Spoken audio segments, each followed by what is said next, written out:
तो express special में आज हम बात करेंगे 3 बड़ी खबरों की। इन चारों खबरों के जरिए हम जिम्मेदारों से सवाल करने का प्रयास करेंगे कि आखिर सरकार के द्वारा तमाम दावे और वादों के बाद भी आखिर इलाके में हालात क्यों नहीं सुधर रहे। तो चलिए शुरू करते हैं एक्सप्रेस स्पेशल का सिलसिला।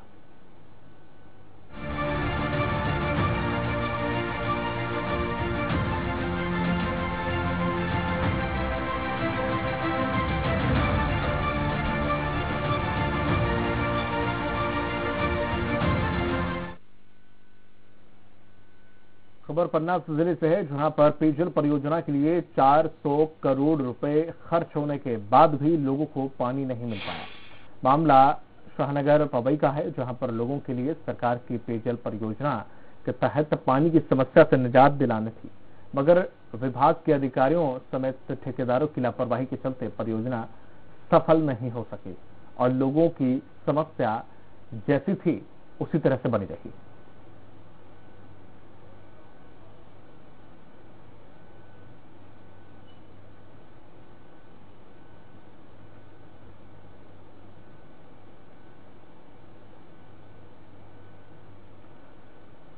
आपको बता दें कि 400 करोड़ रुपए ये योजना थी। इसके बाद खर्च होने के बावजूद भी पेयजल की समस्या दूर नहीं हुई। लापरवाही के चलते हालात खराब हैं।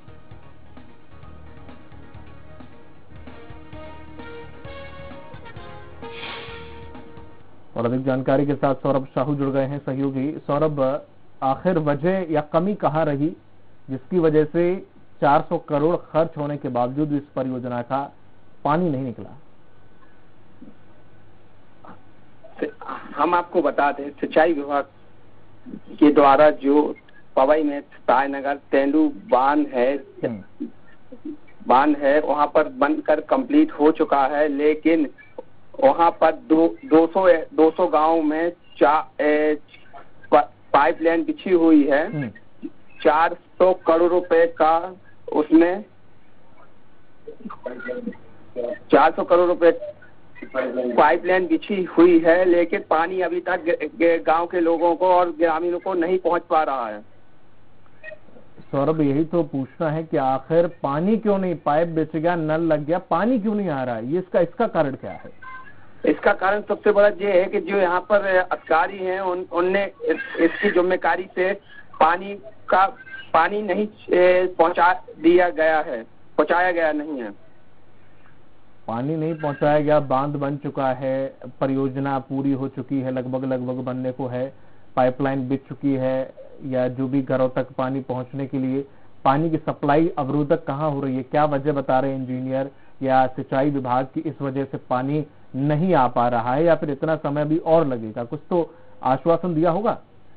जब हम लोगों ने उनसे बात करने की कोशिश की गई है, लेकिन ना इंजीनियर कोई आ रहा सामने, ना उनका जिम्मेदार अधिकारी सामने आ रहा है। कहीं ना कहीं लीपापोती करने का पूरा इसमें है मामला। सर, कब से ये परियोजना शुरू हुई थी और कब तक आश्वासन दिया गया था कि लोगों के घरों तक पानी पहुंचेगा? 2 साल हो गए हैं परियोजना के, लेकिन 2 सालों में कोई 2 सालों के अंदर में इनको पानी घरों घर पर पहुंचाना था, लेकिन ऐसा नहीं हो पा रहा है और सभी इसमें अधिकारी अपना पल्ला झाड़ रहे हैं और कैमरे के सामने आने से बच रहे हैं। जब हमने इनसे बात भी की, लेकिन बात करने के लिए बिल्कुल वो मना कर रहे हैं। ठीक है सौरभ, इससे कितनी आबादी प्रभावित हो रही है? कितने ऐसे परिवार हैं या गांव हैं या कितने ऐसे क्षेत्र हैं जो इस पानी के समस्या से अब प्रभावित हो रहे हैं? ऐसे कम से कम 200 गांव हैं और आबादी तो 50,000 से ऊपर होगी 200 गांव में।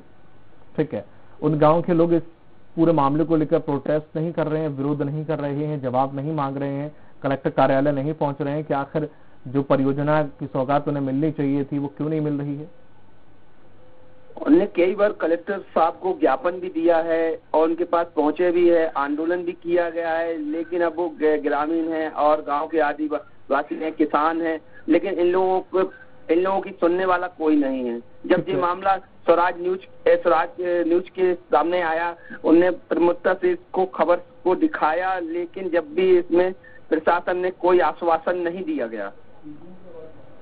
ठीक है सौरभ, एक सवाल और है कि जो जनप्रतिनिधि हैं कौन वहां के विधायक हैं जिनका जिम्मा है लेकिन फिर वो ध्यान नहीं दे रहे हैं, फिर भी कौन से विधायक हैं, किनका ये विधायक क्षेत्र लगता है विधानसभा? प्रहलाद लोधी जी हैं पवई के विधायक, इस टाइम पर यहाँ पर बैजल प्रताप सिंह मंत्री हैं, लेकिन इनका भी ध्यान नहीं जा रहा कहीं ना कहीं। ठीक है सौरभ, आपने किसी अधिकारी से बात करना चाहे? जी, हमें कलेक्टर साहब से भी बात करने की कोशिश की और वे भी सामने नहीं आए। एडीएम साहब से हमारी बात हुई, उन्होंने भी कहा कि आपके माध्यम से पता चला है, इसमें हम आगे देखेंगे। ठीक है सौरभ, तमाम जानकारी साझा करने के लिए आपको बहुत बहुत शुक्रिया।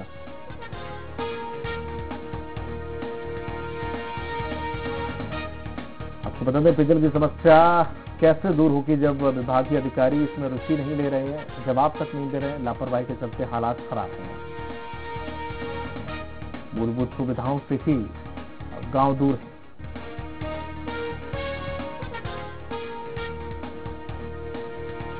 नईम खान समाजसेवी हमारे साथ जुड़ गए। नईम जी, जिस तरीके से देखा जाए पानी की समस्या 2 साल हो गए हैं बनी हुई है, अधिकारी जवाब नहीं दे रहे हैं, कलेक्टर सुन नहीं रहे हैं, पीएचई विभाग ध्यान नहीं दे रहा है, जनप्रतिनिधि आ नहीं रहे, कैसे इस समस्या का निदान होगा? कैसे इस समस्या की जो जड़ है वो सामने आ पाएगी, या फिर आपने कोई कोशिश की अधिकारियों तक पहुंचने की कि भाई ऐसे ऐसे समस्या है कि कब तक दूर होगी या नहीं होगी? सर एक्चुअल में बात ये है कि यहाँ बड़ी बड़ी परियोजनाएं तो आई सर, जैसे रुंज परियोजना है, मजगाएं परियोजना है तेंदुखेड़ा पर, लेकिन सर इसका जो है आज तक पाइपलाइन डालने का काम जल निगम का रहा, तो उन्होंने पाइपलाइन भी डाल दी है, बट अभी तक बांध का निर्माण नहीं हुआ है, बांध नहीं बना है और कई साल हो गए जिसमें बांध का निर्माण न हो पाने के कारण पाइपलाइनें भी खराब हो रही हैं, गुणवत्ता विहीन पाइपलाइनें भी डली हैं। इस संबंध में स्वयं जो ई से भी बात की तो वो बात करने के लिए तैयार नहीं है इस बारे में। एसडीएम से चर्चा की, पेपरों में भी संज्ञान में लाया गया मामला, यहाँ तक कि मंत्री जी को भी मालूम है, पूरा मामला मालूम है। कई करोड़ की परियोजनाएं हैं जो कि धरातल पे नहीं उतरी आज तक। ये विडम्बना है। ये पूरे बुंदेलखंड में पेयजल का संकट है। पेयजल के संकट से निपटने के लिए सरकार ने पहल जरूर की है, लेकिन उसका अधिकारियों के कारण वो क्रियान्वयन नहीं हो पा रहा है। मतलब कम शब्दों में अगर आप कहेंगे तो इसमें भ्रष्टाचार की भी बू आ रही है? बिल्कुल सर, बिल्कुल सर, बिल्कुल सर। सर आपको बता दें कि ये सर इसमें जो पाइपलाइन डालना थी उसका जो स्पेसिफिकेशन ISI मार्कर की पाइपलाइन डाली जाती है, लेकिन ये सर मालूम पड़ा कि लोकल परचेज करके लोकल पाइपलाइन डाली जा रही है, इसमें डाली गई है और करीब 1600 किलोमीटर पाइपलाइन डल चुकी है, लेकिन बांध का अता पता नहीं है अभी। ठीक है, जिस तरह से क्या ये पीएचई विभाग बना रहा था या किसी ठेके पे ये पूरी जो योजना ये सर सिंचाई विभाग का काम है सर। सिंचाई विभाग बांध का निर्माण कर रहा था और पाइपलाइन डालने का काम जल निगम कर रहा था। ठीक है, तो ये दोनों ही सरकारी संस्थाएं कोई भी रुचि लेती हुई दिखाई नहीं दे रही हैं। क्या जो मंत्री हैं या विधायक हैं उस विधानसभा के, उनसे जब बात की उन्होंने किस तरह से इससे किनारा किया या अनसुना कर दिया, या फिर कहा जा सकता है कि इस ऊपर से हायरार्की चली आ रही है भ्रष्टाचार की? वो भी सर लगातार इस बात को बोलते हैं, वो भी लगातार इस प्रयास में, उन्हीं के प्रयास से ये परियोजनाएं आई, लेकिन अब सर भ्रष्टाचार इतना तेज है कि वो भी लगता है कि उनकी भी बात नहीं हो पा रही पूरी। या अब ये कम शब्दों में ये भी कहा जा सकता है कि वो रुचि नहीं ले रहे क्योंकि कुछ और ही मामला है? ये तो सर नहीं कह सकते अपन, लेकिन क्योंकि जब आप कोई परियोजना लेकर आते हैं उस परियोजना का मतलब क्या है जब आपके लोग फिर भी परेशान हैं?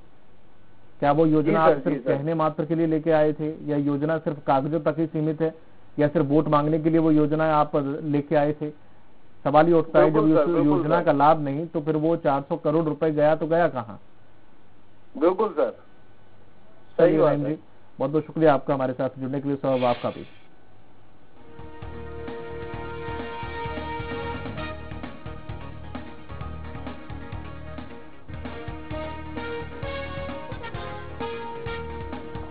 और आपने सुना जिस तरह से यहाँ पर हालात किस तरह से हैं। जाहिर है कि भ्रष्टाचार यहाँ चरम सीमा पर है।